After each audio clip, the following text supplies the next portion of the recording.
Voltamos com o programa Hora da Saúde de hoje. Nós estamos falando sobre cuidados com a saúde no inverno. Dr. Marcelo Gobu Júnior continua aqui conosco hoje no estúdio, falando mais sobre esse assunto. Marcelo, o que precisa mudar na rotina de cuidados nesse período? A gente precisa se atentar muito com as nossas questões de hábitos de vida. Então, vamos por partes. Em relação à questão de proteção contra as baixas temperaturas, a gente deve procurar lugares que sejam aquecidos, mais climatizados, evitar a exposição a situações de frio extremo, a não ser que seja algo extremamente necessário, de fato necessário. Então, o que acontece às vezes no período da noite, com a queda mais acentuada das temperaturas, evitar essa exposição ao frio intenso de modo geral. Um outro fator que a gente deve tomar muito cuidado envolve a utilização das próprias roupas de inverno, porque geralmente a gente deixa essas roupas guardadas lá no armário, num lugar bem no maleiro, bem escondido, né? E quando a gente vai mobilizar essas roupas, se a gente não fizer uma higiene adequada, a gente vai acabar mobilizando também vários fungos que estão ali, ácaros, que trazem muitos problemas respiratórios, especialmente naquelas pessoas que têm um histórico já de alergia. Então, um cuidado com essas roupas, exposição ao sol, fazer uma higiene adequada, bater essas roupas para poder tirar essas... O ideal é higienizar antes de guardar, Exatamente, né? Acentuar essa higienização, não só das roupas que a gente vai utilizar para vestir, mas também as roupas de cama, por exemplo, que a gente costuma não utilizar tanto ao longo do período mais quente do ano e que a gente vai utilizar agora nessa fase. Então, essa higienização, ela é em si um fator protetor para a nossa saúde, para a proteção das vias aéreas e para minimizar sintomas respiratórios que podem surgir, como rinite, por exemplo, com a coriza, obstrução nasal, congestão nasal noturna, que é aquele nariz entupido, a hora que a gente deita, que incomoda, né? Evitar também a gente fazer a utilização de medicações por conta própria, sem consultar um profissional de saúde. Um outro ponto, ainda falando sobre essa questão da proteção das vias aéreas, é a higienização das vias aéreas com soro fisiológico, por exemplo. Isso ajuda muito a manter as mucosas úmidas, ainda mais nessa época do ano em que a gente tem esse ressecamento das mucosas, e diminui também o acúmulo de secreção, que também pode acontecer como um mecanismo protetor. Nosso corpo produz essas secreções que se acumulam na região nasal para nos proteger, tanto no sentido de filtrar as impurezas. Então, quando a gente entra em ambientes que estão ricos em poeiras ou em partículas em suspensão, o nosso corpo acentua a produção dessas substâncias para poder fazer com que a gente fique protegido e essas partículas que estão em suspensão não cheguem na nossa árvore respiratória. Só que o acúmulo da secreção, ele é em si um incômodo, ele traz um certo desconforto. Quando a gente higieniza as nossas narinas com soro fisiológico, por exemplo, a gente consegue minimizar esse processo. Outros recursos que a gente pode utilizar para aumentar a umidade relativa de onde a gente está, que são simples, pode ser a utilização de baldes com água, por exemplo, que vão fazer uma elevação, ainda que pequena, mas real da umidade relativa do ar naquele ambiente, e a utilização às vezes de toalhas ou de outros panos que estão umedecidos e estendidos próximos de onde a gente esteja, que facilitam o nosso processo de umidificação daquele ar e melhora o nosso processo de respiração e a eficiência da troca gasosa. Isso é um ponto que a gente pode utilizar para a questão do inverno. Uma outra questão envolve a não aglomeração, como a gente já comentou, tentar manter o distanciamento social, utilização de máscaras e higienização das mãos, para se evitar a transmissão das doenças virais que aumentam a sua circulação no inverno. Outro ponto, em relação ao que a gente acabou de comentar também, envolve a tentativa de não parar as atividades físicas. Por mais difícil que seja, justamente por conta da exposição a baixas temperaturas no ambiente fora de casa, a gente tentar conciliar e adequar a nossa rotina para continuar mantendo a nossa prática de atividade física. Isso tem um efeito protetor em relação ao adoecimento cardiovascular, em relação à nossa saúde mental, em relação a sintomas ansiosos, e tudo isso a gente consegue fazer mantendo a atividade física de modo regular. Como a gente também comentou em relação ao nosso processo nutricional, em relação ao nosso processo de ingestão, a gente consumir líquidos que sejam quentes, que podem facilitar a nossa sensação de respiração adequada, fazem vasodilatação local, e com isso a gente tem um alívio de congestão nasal, de coriza, de outros sintomas que incomodam bastante nessa época do ano. E esses cuidados, eles devem ser diferentes para adultos e para crianças, Marcelo? E qual o motivo? Existe uma diferença, sim, entre adultos e crianças em relação a isso, justamente por conta da capacidade de regulação térmica. A capacidade de regulação térmica da criança é diferente da capacidade de regulação térmica do adulto e que, mesmo na vida adulta, vai ser diferente de um adulto jovem e de um adulto idoso.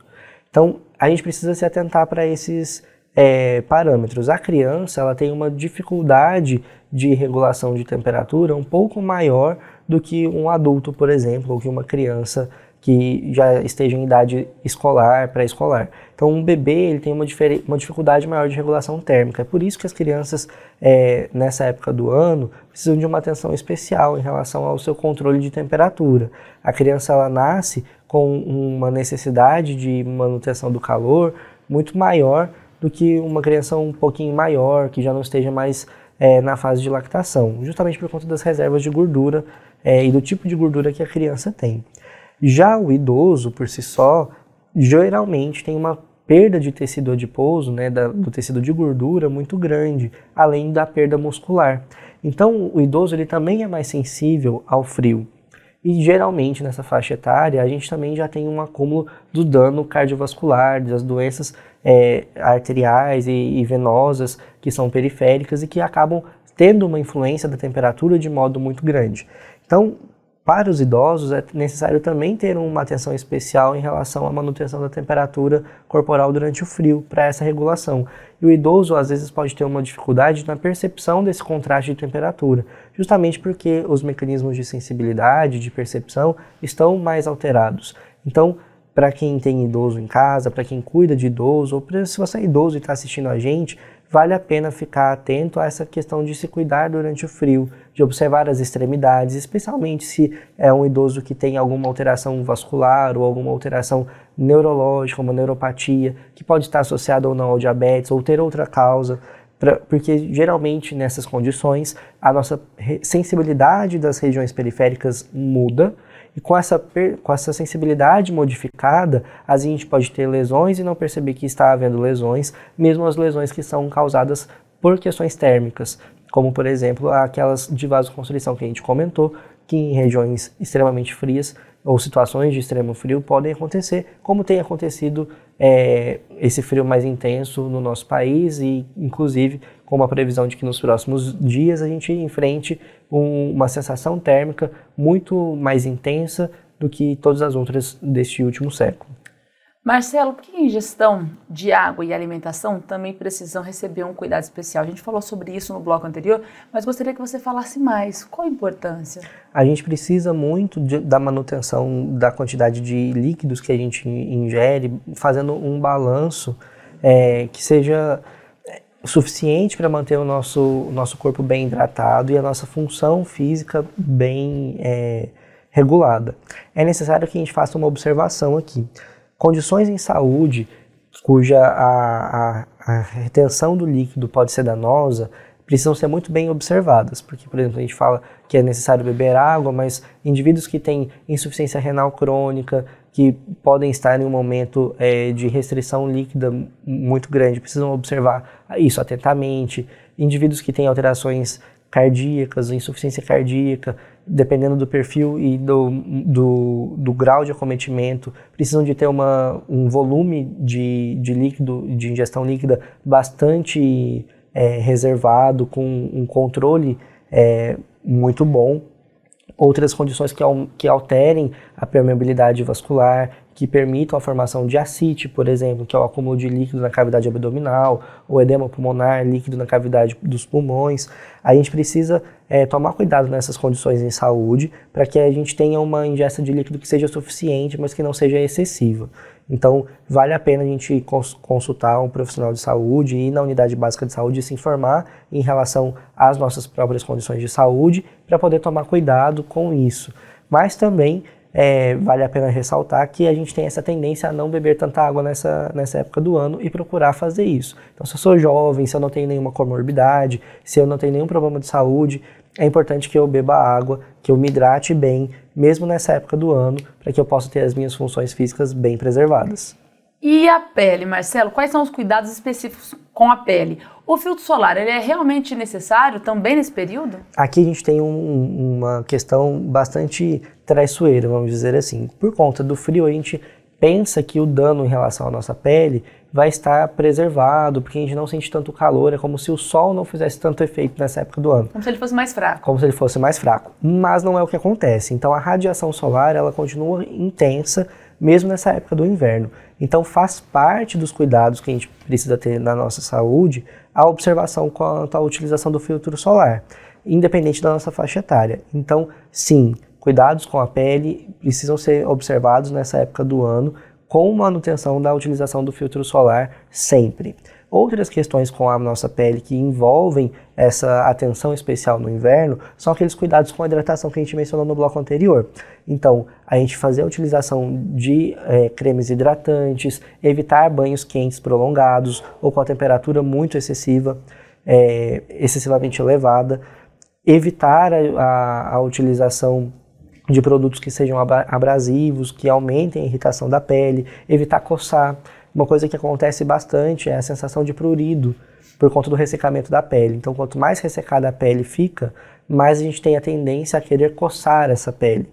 E essa vontade de coçar a pele pode romper a barreira e a integridade dela. E por conta disso, por conta desse rompimento de barreira e de integridade, a gente acaba gerando lesões. E em algumas populações específicas, como é o caso dos pacientes idosos, essas lesões elas podem formar úlceras. A gente tem uma pele muito mais delgada, muito mais sensível a esse tipo de dano, como é o dano da escoriação. Então a gente precisa se cuidar com isso. Uma outra questão que a gente precisa observar envolve às vezes até cuidados com parasitas, como é o caso da escabiose, por exemplo. Não que haja uma tendência ao aumento da escabiose nessa época do ano, não é disso que se trata. Mas por conta das vezes utilização das roupas e da roupa de cama, do ambiente doméstico que está lá guardado e a gente acabar utilizando muito isso, esse tipo de doença se espalha através desse tipo de contato muito íntimo prolongado. E se a gente não faz a higienização adequada, além da proteção contra ácaros, por exemplo, e outras bactérias, outros vírus que estão nas roupas de cama, que ficam guardadas, a gente também pode acabar transmitindo esse tipo de parasita através desse contato prolongado pele a pele. Então, faz parte de adaptação à nossa vida e à nossa rotina no inverno, a exposição de lençóis, colchões, travesseiros, à luz solar, bater esses insumos, né, esse material, para que a gente não acumule ácaros, não acumule poeira e evite a sensibilização respiratória e o acometimento de outras doenças que podem ser transmitidas por essa via de contato. Tanto a roupa quanto o ambiente, né? Precisam estar limpos. Tanto a roupa quanto o ambiente. Todo o cuidado que a gente faz em relação às roupas também se faz em relação ao ambiente. O controle ambiental é extremamente importante para as doenças que são respiratórias, especialmente aquelas que têm a ver com o mundo das alergias. Então, em relação a tapetes, em relação a cortinas, por exemplo, que são às vezes partes da nossa casa que a gente se lembra pouco de higienizar, que se lembra pouco de fazer esse tipo de cuidado, justamente porque não é uma sujeira aparente, né? Diferente de um piso, alguma coisa assim, que eu piso com o pé sujo e vejo que sujou. Às vezes, em relação à cortina, em relação ao tapete, a gente tem a sensação de que está tudo bem porque a gente não vê, mas mora nessas regiões esses micro-organismos, como é o caso dos ácaros, e que durante esse período a gente fica com a nossa via aérea mais sensibilizada para esse tipo de acometimento, esse tipo de agravo. Quanta coisa que nós estamos aprendendo hoje, hein? Daqui a pouquinho, depois do intervalo, a gente volta falando mais sobre doenças de inverno e o Dr. Marcelo vai responder as principais dúvidas enviadas pelos nossos telespectadores. A gente já volta.